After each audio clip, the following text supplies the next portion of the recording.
សំរៀងននាងមើលទៅល្អល្អអើយមើលទៅល្អល្អ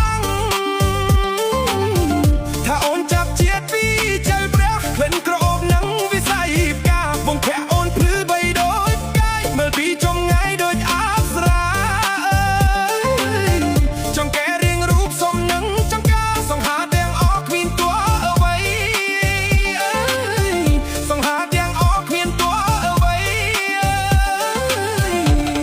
កូនមើលឡាយចាញ់ចាំស្នាមដូចគេគូដិតនឹងបន្ទាត់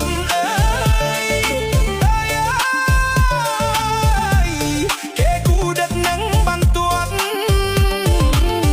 ក្រឡេកមើលទៅបបោមាត់បីដូចគេកាត់បបែលព្រៃឃើញហើយរូបបងសែងគ្រៀមក្រំអារម្មណ៍រែងគិតចិត្តតែដី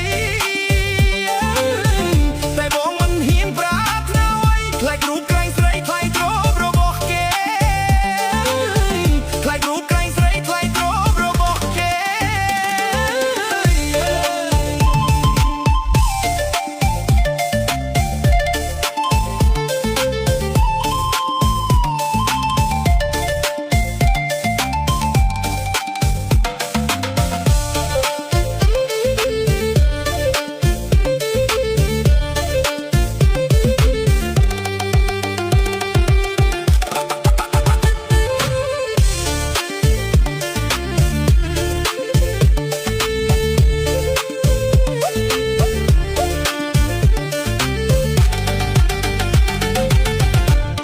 សពថ្ងៃបងខ្លាចណាស់ប្រកាន់ព្រះពុទ្ធសាសនា